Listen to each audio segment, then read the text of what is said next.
এখানে আমার ছোটো ওয়াটার ক্রসিং।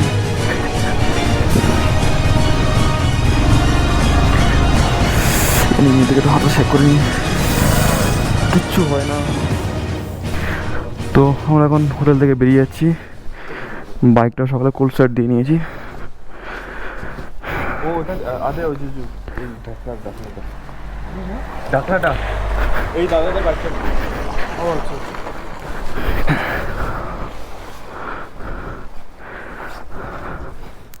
আমার বৃষ্টি হয়েছে।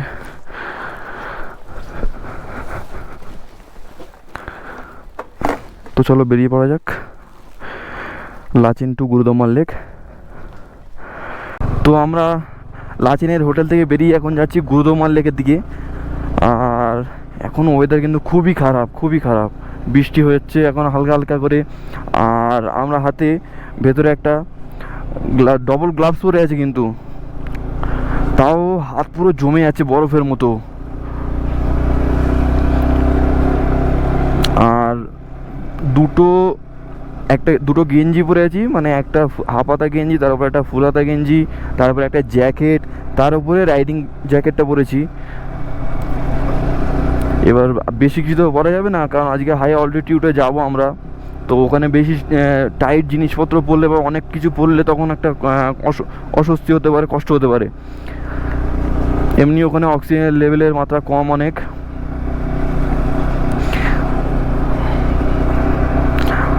সব ঠিক আছে, ওয়েদার খারাপ সব কিছু, কিন্তু এই বৃষ্টি হওয়াটা কিন্তু খুব খারাপ।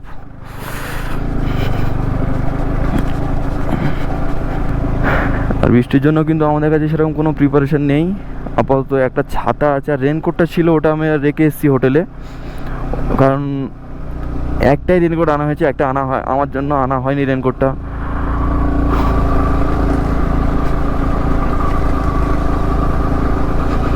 আর কাল থেকে কিন্তু আমরা পুরো নেটওয়ার্ক এরিয়ার পুরো বাইরে, কারণ মাঙ্গান থেকে যখন আমরা উপরের দিকে উঠছিলাম তখন আমার জিওতে কোনো টোটালি টাওয়ারই উড়ে গিয়েছিল।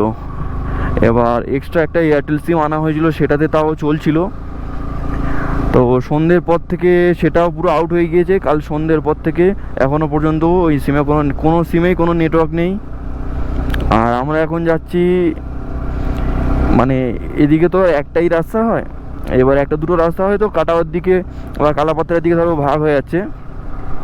তো ওখানে তো আর্মি টার্মি থাকলে ওদের জিজ্ঞাসা করে নিলে অসুবিধা হবে না। আমরা এখন যাচ্ছি কিন্তু পুরো ম্যাপ ছাড়াই। তো আবার এখান থেকে একটা অফরোড শুরু হয়ে গেল। এই রাস্তাটা দেখেছিলাম আমরা যখন ভিডিওতে দেখতাম না, তখন এই রাস্তাটা আমরা দেখেছিলাম, এই রাস্তা থেকে যেত। আমরা এখন সেই রাস্তা দিয়েই যাচ্ছি। রাস্তা কিন্তু কাদা আছে, খুব স্লিপারি রাস্তা, আস্তে আস্তেই নামতে হবে। ভিডিওতে কিন্তু বোঝা যায় না এরকম কতটা স্লিপারি রাস্তা, কিন্তু আসলে অনেকটা স্লিপারি।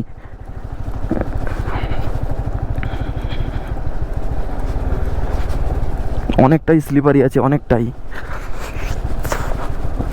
আর যত গাড্ডা আছে আর দিকে চালাতে হবে, আস্তে আস্তে চালাতে হবে, কারণ আমি চাই না আমার গাড়িটা মাঝপথে কোনো সমস্যা হোক।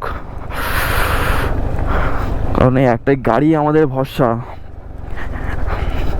এই বাইকটাই আমাদের কোথায় থেকে কোথায় এনে দিল।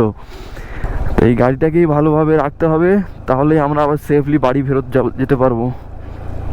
নাহলে আমাদের অনেক সমস্যায় পড়তে হবে, অনেক রকম।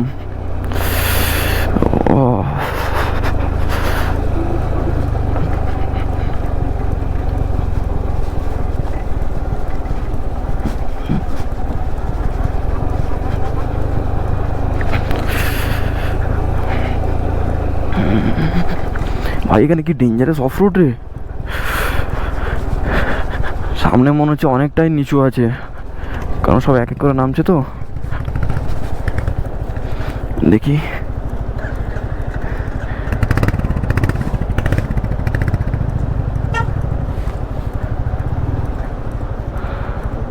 আরে অনেকটা নিচু।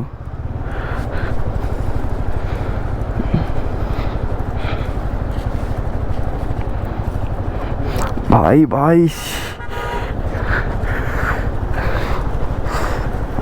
ভাই আমি তোমার হাত দিকে আস্তে এ করতে বল, হাত দেখা হতে পিছনে যাই। আর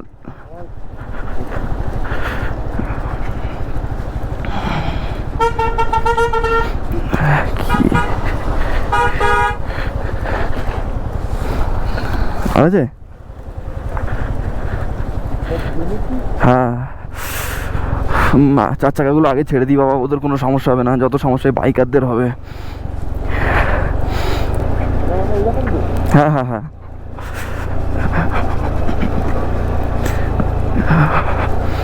ও ভাই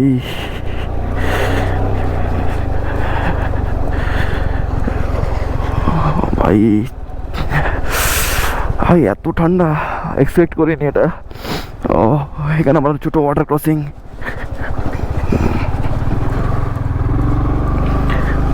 ও চল হবে,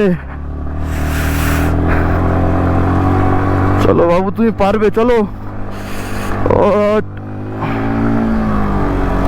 বন্যা আসার পরে এই জায়গাগুলো পুরো ধ্বংস করে দিয়েছে, দেখতেই পাচ্ছ তোমরা কত বড় বড় পাথর সব এসে পড়ে রয়েছে। এক গিয়ার ছাড়া গাড়ি উঠবেই না এখান থেকে ভাই।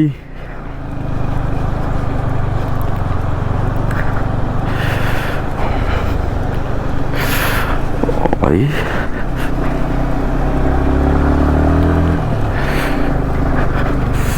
আমাদের পিছনে একটা দুটো বাইকার আসছিল, ওরা হয়তো দাঁড়িয়ে গিয়েছে, ওদের কোনো সমস্যা হয়েছে হয়তো নাকি। একজন তো দেখছিলাম ওই ঢাল থেকে নামতে গেলে ওর প্রবলেম হচ্ছিল। এখন দেখতে পাচ্ছ জলের স্রোতটা কিরকম এখানে ভাই, জলের স্রোতটা দেখো তোমরা একবার খালি। ও হো, ও ভাই হাত জমে যাচ্ছে আমার পুরো।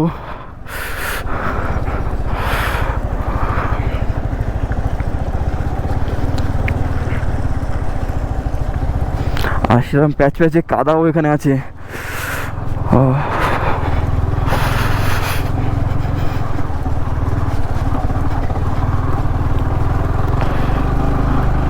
এখন আমরা একটা ব্রিজ পেরোতে চলেছি, ব্রিজের পর রাস্তা ভালো হয়ে গিয়েছে।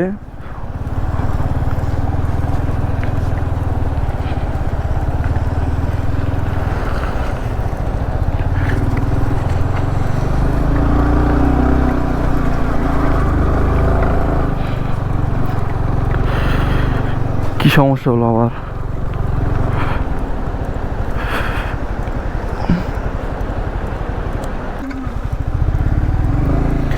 এখানে আমার হাত পুরো শিক হয়ে গেছে। একটু ইঞ্জিন থেকে হাতটা গরম করে নিই।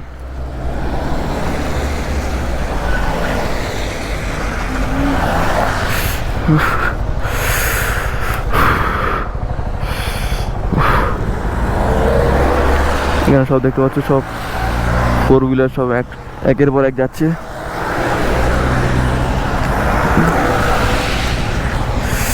ইঞ্জিন থেকে একটু হাতটা শেক করে নিই, কিচ্ছু হয় না। ও বাবা,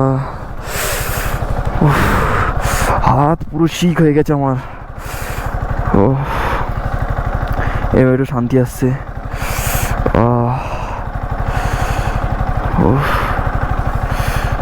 ও বাবারে, সেরকম বৃষ্টিও হচ্ছে, এরকম বৃষ্টিটা না হলেই পারতো জানিস। তো আমরা এখানে কিছুক্ষণ একটু দাঁড়িয়েছিলাম, চাটা খেলাম, আর একটু ওখানে ভেতরে একটু গরমে একটু হাতটা শ্যাকটা করে নিলাম, কারণ হাত পুরো জমে যাচ্ছে।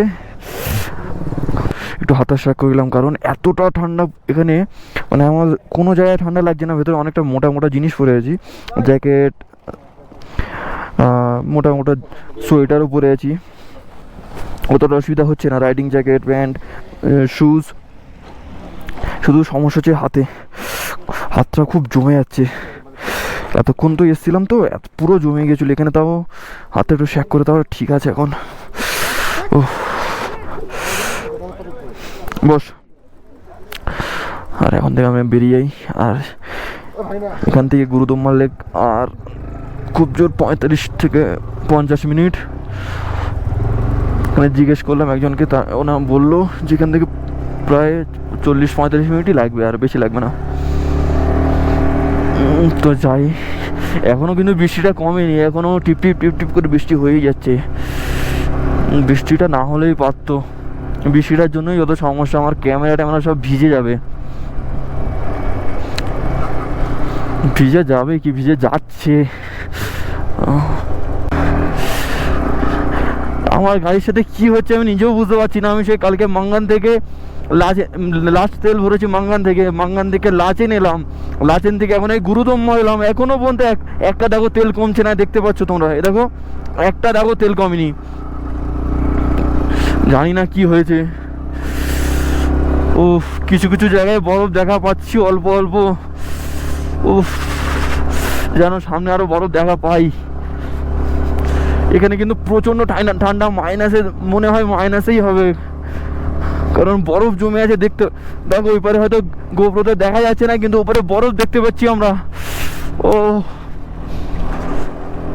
আমরা কিন্তু ওপারে বরফ দেখতে পাচ্ছি। ফার্স্ট টাইম আমরা বরফের দেখা পেলাম এখানে।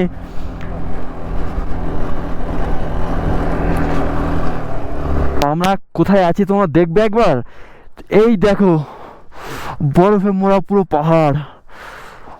ও, এই জায়গায় দাঁড়িয়ে আমি একটু ছবি ভিডিও একটু তুলে নিলাম, কারণ এখানে আর্মি এরিয়া তো এসব সব জায়গাগুলো গোপ্রোটাও অ্যালাউ করছে না, তাও আমি জোর করে লাগিয়ে নিয়ে গেছি। ও ভাই, এখান থেকে ভিউটা দেখো।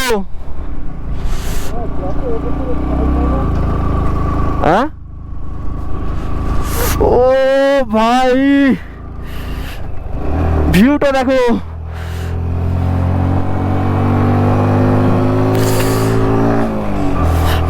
সামনে পুরো খোলা একদম, দুদিকে ন্যাড়া পাহাড়, এইদিকে কিছু পাহাড়ে বরফ জমে এই পাহাড়টায়, আর এইদিকের কিছু পাহাড়ে অল্প অল্প বরফ জমে রয়েছে।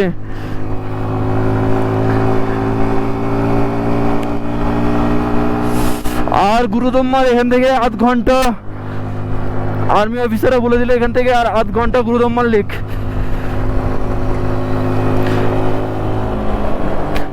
কোথায় চলে এসেছি। ও ভাই ড্রিম, ভাই ড্রিম। দেখো ভাই বরফে চলে এসেছি। ও মারি আর খালি। ও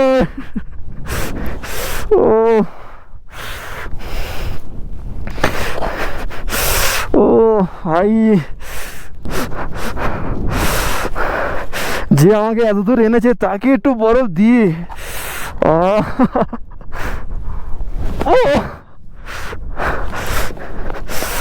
ও আনিস, ও ঠিক আছে নে যা। ও ভাই পা ঢুকে যাচ্ছে। ও দেখো কোথায় এসেছি দেখো। আনিস আমার ফোন থেকে ভিডিও কর, ফোন থেকে ভিডিও কর। দেখতে পাচ্ছ পা ঢুকে যাচ্ছে কিন্তু আমাদের। এই দেখো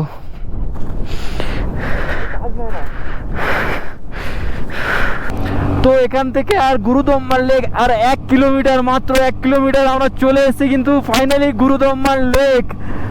ভাই ড্রিম ছিল, ভাই ড্রিম, সেই ড্রিমটা আজ আমাদের পূরণ হলো। আর সব কিছুর মূলে রয়েছে আমার এই বাইক। এই বাইক কিন্তু একবারের জন্য কোনো প্রবলেম ক্রিয়েট করেনি, কোনো প্রবলেম হয়নি বাইকের, না কোনো সমস্যা, কিচ্ছু হয়নি। গাড়িটা এখনো পর্যন্ত খুব ভালো চলেছে, খুব ভালো পারফরমেন্স দিয়েছে। তো আমরা ফাইনালি চলে এলাম গুরুদম্মার লেক। এখান থেকে উপরে হয়তো বাইক নিয়ে যেতে দেবে না, কি বাইক নিয়ে যেতে দিচ্ছে না উপরে? উপরে আর কি বাইক নিয়ে আছে কি? হ্যাঁ, তো ফাইনালি দেখে নাও সামনেই আমাদের গুরুদম্মার লেক। ও ভাই,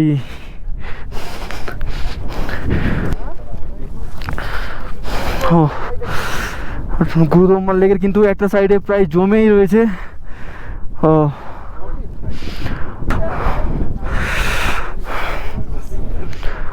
ভাই দেখে নাও, একটা ড্রিম কমপ্লিট হলো আমাদের, ড্রিম। ও ওপারে সামনে পুরো বরফ মোড়া পাহাড়, আর এই সাইডটা পুরো জল রয়েছে, আর ওই সাইডেরটা দেখতে পাচ্ছ পুরো জমে রয়েছে ওটা। ও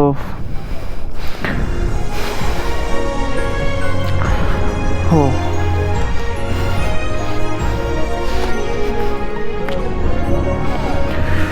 ও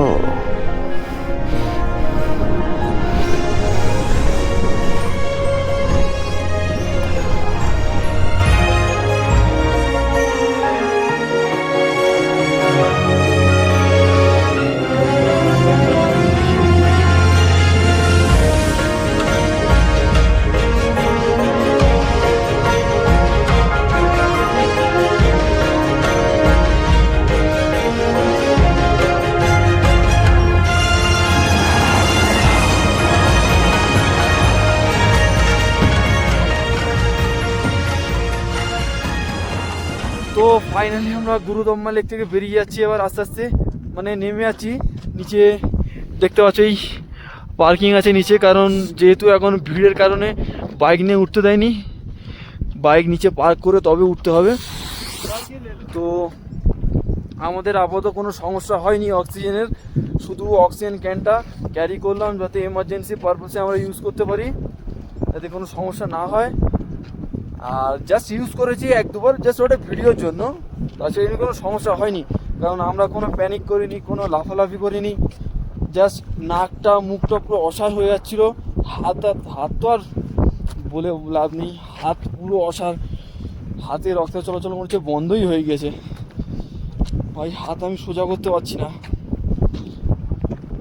তবে একটা জিনিস বলবো, এখানে আসলে অবশ্যই অক্সিজেন ক্যান বা কর্পূর এসব ক্যারি করবেন, এমার্জেন্সি পারপাসে লাগতে পারে।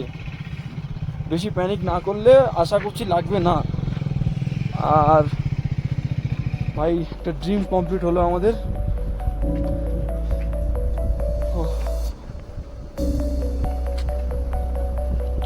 তো আমরা এখন এখান থেকে বেরিয়ে যাব।